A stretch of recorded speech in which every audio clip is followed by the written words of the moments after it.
النهارده اتلعب الاهلي والاسماعيلي والزمالك وسموحه. الاهلي فاز على الاسماعيلي 2-0 والزمالك فاز على سموحه 1-0. لا جمهور الاهلي زعلان ولا جمهور الزمالك زعلان. هنتكلم عن الماتشين، بس الاول هنتكلم على ماتش الاهلي والاسماعيلي لان الماتش فيه تفاصيل كتير وفنيات كتير. لعيبه النادي الاهلي على مدار الشوط الاولاني كله افتقدوا حميه المكسب، ان دي لعيبه نازله عايزه تكسب. لا، اللعيبه نازله بتمشي كوره، رتمها بطيء جدا، مش بتحضرها كويس. ماشي، هم مستسهلين ماتش الاسماعيلي، بس ده يظل الاسماعيلي برضه، ويظل ان انت سيبك من ان اللي انت بتلعبه سواء اسماعيلي سواء كذا سواء كذا، بس بيظل يتقال ان اللعيبه دي نازله عندها شغل فني نازله تعمله. وده يعني للمباراه الثانيه على التوالي الحاجات اللي بتتاخد على يستروب، ان انت مش محضر للماتش كويس. ولا غياب زيزو وامام عاشور عاملين معاك مشكله. يعني امام عاشور مفهوم لعيب ياثر على اي فرقه، زيزو مفهوم برضه، لان زيزو مع يستروب غير كل المدربين اللي قبل كده او غير كل اللعيبه، لان زيزو هو حلال العقد بتاع يستروب للماتشات اللي فيها التكتل الدفاعي. يعني هو اللعيب اللي بيسقط ورا الوينج وورا ورا الباك وبيستلم من الوينج، هو اللعيب اللي بيخترق في قلب الملعب. فهو ليه شغل معاه كتير، هو مش بيلعب معاه وينج بس، هو بيلعب معاه وينج على الورق، لكن هو جوه المباراه اتفرج على زيزو، انت هتلاقيه ناحيه اليمين وناحيه الشمال وفي نص الملعب وفي عمق الملعب، وهتلاقيه حر، هتلاقي لعيب حر. فهو بيحل له ازمات كتير. ففكره ان هو يبقى مش موجود، فانت خلاص لعبك كله اتعطل عشان زيزو مش موجود مثلا، مش فاهمها. تعالى بقى نتكلم على الجول الاولاني بتاع النادي الاهلي. النادي الاهلي كان محظوظ جدا جدا في توقيت الجون اول حاجه، وتاني حاجه ان الجون يجي بالطريقه دي. النادي الاهلي كان محظوظ جدا ان اللعيبه تيجي تخبط في لعيبه النادي الاسماعيلي، اتنين لعيبه، وتوصل لمحمد علي بن رمضان انفراد جوه منطقه الجزاء بثرو باص من اللعيب الاسماعيلي، خبطه في رجله وجايه له. هو طبعا محمد علي بن رمضان مش هيكدب منها، دي حاجه مش هتضيع منه. فكان توقيت الجون نموذج، وكان سيناريو اللعب ان الكره تجيلك من غلطه زي كده تحرز منها هدف، خدمتك جدا. الاسماعيلي اصلا نازل مش طمعان حتى في نقطه التعادل، اظن كده، مش او مش طمعان، او ما عندهوش اللي يأهله ان هو حتى يطلع مع قدام الاهلي بنقطه تعادل. الاسماعيلي انا لو مكان المدير الفني بتاع النادي الاسماعيلي هبقى نازل المباراه زي دي، وبتمنى اخرج باقل نتيجه، باقل عدد اهداف يدخل في مرمايا بصراحه. لا هبقى طمعان في حاجه ولا هبقى عايز حاجه من المباراه. نيجي للدرجات عشان نشوف مين عمل ايه. الشناوي 5/10، محمد هاني 5/10، ياسين مرعي 5/10، ياسر ابراهيم 5/10. خط دفاع الاهلي بحارس المرمى كله 5/10، لان الكور اللي راحت عليه خطر من تيم زي النادي الاسماعيلي ما فيهوش لعيب كواليتي فاز او لعيب يعمل مشكله، بس كانت الكوره بتروح تعمل مشكله. فده ان لعيبه الاهلي بقى لها كام ماتش بصراحه الخط الدفاع بتاع الاهلي عايز شغل كتير، عايز شغل كتير جدا. فانت اي كره بتروح عليك بتعمل لك مشاكل حتى لو من كواليتي عامل زي كده. المفروض دفاع النادي الاهلي ده عشان كوره تعمل عليه خطوره يبقى انا بلاعب فريق تيم كبير. النادي الاسماعيلي كنادي كبير، لكن تيم اللي بيلعب دلوقتي مش كبير. فتيم زي ده من كل كره بتروح عليك، كل كره بيعرف يخرج بها من نص الملعب توصل لحد الجون بمنتهى السهوله وتعمل عليك خطوره. كانت دي مشكله هي، بس كان ناقص ان الاسماعيلي ما عندوش فيرود تقيل. لو الاسماعيلي عنده فيرود تقيل كان عمل النهارده للنادي الاهلي مشاكل كبيره جدا، كان عارف يخطف واحده ولا اتنين على الاقل خالص. فخط دفاع الاهلي ما كانش احسن حاجه بصراحه. محمد شكري 5/10.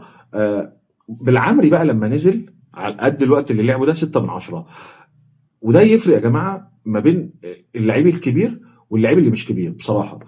محمد شكري انا شايفه كده، في اهلاويه بيحبوه ما اعرفش ايه، بس انا شايف ان محمد شكري مش لعيب على مستوى النادي الاهلي. بالعمري لمسته للكوره انت واقف قدام لعيب، لا لعيب كبير، لسه هتشوفه في الماتشات هيعلى جدا. يعني بالعمري ده لا لعيب كبير، لعيب كبير كبير كمان، والاهلي كان محتاجه جدا. خلينا برضه عشان نبقى صراحه، هو مش هيعوض لك علي معلول.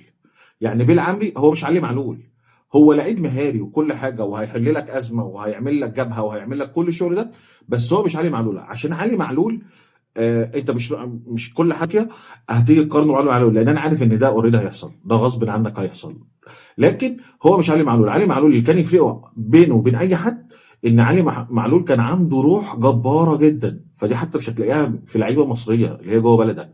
ف المقارنه اي لاعب هيجي من بره بعلي معلول، انت بتظلم اللاعب اللي جاي دلوقتي، وممكن تفشل لعيبه كتيره جايه ممكن يبقى ليها مستقبل كبير مع النادي الاهلي، مش على نفس علي معلول، بس عشان انت بتقارنه بيه ممكن تحرم اللعيب ده، تحرم النادي بتاعك من ان هو يبقى موجود دايما، وتعمل عليه ضغط وتعمل عليه مشاكل، واللعيب يبقى مش عارف يأدي لانه عارف انه دايما بيتقارن مثلا بحد زي علي معلول. علي معلول ده اسطوره بصراحه. بن رمضان 8 من 10. بن رمضان زي ما قلت قبل كده، بن رمضان اللي بيلعب دلوقتي مش هو محمد علي بن رمضان بتاع كاس العالم للانديه خالص خالص. يعني سبحان مغير الاحوال، ما بين ده وما بين ده، شتاني الفارق ما بين ده وما بين محمد علي نسخه كاس العالم للانديه، وما بين محمد علي بتاع نسخه الدوري المصري. حسين الشحات 4 من 10. حسين الشحات النهارده في الملعب ما بيوجدش حلول، حتى الكره اللي جات له في الدقيقه 12 اللي كان المفروض يحطها هي ما خدمتهوش، وجت جنب العرض بطريقه غريبه برضو. لكن مجمل المباراه انت لا عارف تعمل لي تفتح لي لعب من قلب الملعب، ولا لا عارف تعمل لي، رغم ان انت النهارده المدير الفني بيلعب ب 4-4-2. دايما اللي بيسقط قدام جنب بكاموش اشرف بن شرقي، بيتناوب بقى على المركز اللي جنب كاموش، اشرف بن شرقي، سواء حسين الشحات، ساعات كنت تلاقي طاهر محمد طاهر. اقل واحد كان بيلعب في الحته دي وما بيجيش منه اي خطوره كان حسين الشحات. لكن لما اشرف بن شرقي كان بيلعب جنبه كنت بتشوف بياخد الكوره، يقف على كوره، يعدي من واحد. اي نعم ما كانش بتعمل خطوره في الاخر، بس كان لعيب انت بتشوف اللعيب ده على الاقل مجهود. لكن كل كره رايحه له ضايعه، كل كره رايحه له طالعه، كل كره رايحه له مقطوعه. دي مشكله في حسين الشحات. انا حسين الشحات بقيت احس ان هو بقى لعيب المباراه اللي في الموسم بس. يعني هو في مباراه كبيره بينزل، وبتشوف حسين الشحات ده وعلى حس المباراه الكبيره اللي بيلعبها دي بيفضل مكمل طول السنه في الاهلي، وبيتجدد له على حس كده. خرج حسين الشحات بقى ونزل مروان عطيه، كان بيلعب مروان عطيه وديانج جنب بعض، فتحس ان نص ملعب الاهلي اتظبط. مروان عطيه لما نزل 6 من 10 على الظبطه اللي ظبطها، نص ملعب النادي الاهلي. طاهر محمد طاهر 3 من 10. انا بستغرب ان طاهر محمد طاهر ده لسه موجود في الاهلي بصراحه. كاموش المهاجم الجديد بتاع النادي الاهلي، في لعيبه ما بتستناش عليها ماتشات كتير عشان تعرف اللعيبه دي كبيره ولا مش كبيره. في كوره زي الكوره دي، انت لو كنت النهارده وهي نازله انت خدتها، مش بقول لك تيجي جون او ما تجيش جون، خليك معايا واحده واحده، وهي نازله لو انت خدتها، لو جت جون انت بقيت لعيب اسطوري بالنسبه لي، تبقى لعيب اسطوري، لان انت خدت قرار صح ونفذت صح. ماشي. طب انت خدتها وطلعت في السماء او طلعت فوق العارضه، تبقى 50% انت لعيب بالنسبه لي كبير. ليه؟ لان اولا قرارك اللي انت خدته صح جدا، لكن ان انت مثلا تبقى قررت ان انا الكوره دي مش هينفع تقف ولا ينفع اثبتها، لان اولا في مدافعين، ثانيا انت بره الجون، انت بره المرمى، بره البرواز بتاع المرمى خلاص. فلما هاجي النهارده كرة زي دي نازله واروح واخدها فيرست تايم على طول، انت بقيت بالنسبه لي 50% لعيب كبير، لحد ما هستنى اشوفك في ماتشات تانية كور زي دي انت فيها عامل ازاي خلاص. لكن قرار غلط وتنفيذ غلط، ان انا اخد الكوره، ان انا الكوره تيجي واستلمها واخد خطوه، اصلا الخطوه دي ودتك بالنسبه لي في حته بعيده جدا. ليه؟ لان انت لما قررت تاخد الخطوه قررت ما خدتش بالك ان انت كده بتقرر تطلع بعيد عن الجول. تاني حاجه بقى، ان انت لما جيت تاخد الخطوه لقدام، انت ما عرفتش تلم الكره، والكره فلتت منك وطلعت اوت، رغم ان هي كان اساسها ايه؟ انفراد. انت عملت 3 غلطات في كره واحده. انا كنت مستني منك تعمل اي حاجه واحده فيهم صح، كنت بالنسبه لي اللعيب اللي يستنى عليه. لكن بعد الكره دي لا، انا ما استناش عليك بصراحه.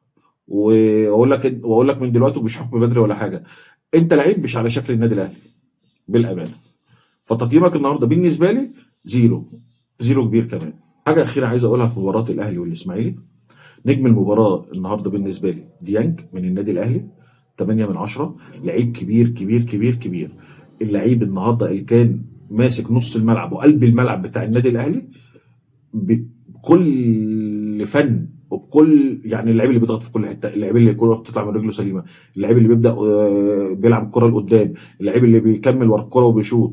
فالنهارده كان عمل كل حاجه في الكوره، كان ناقص انه يسجل ديانج. فبجد شابوه ديانج.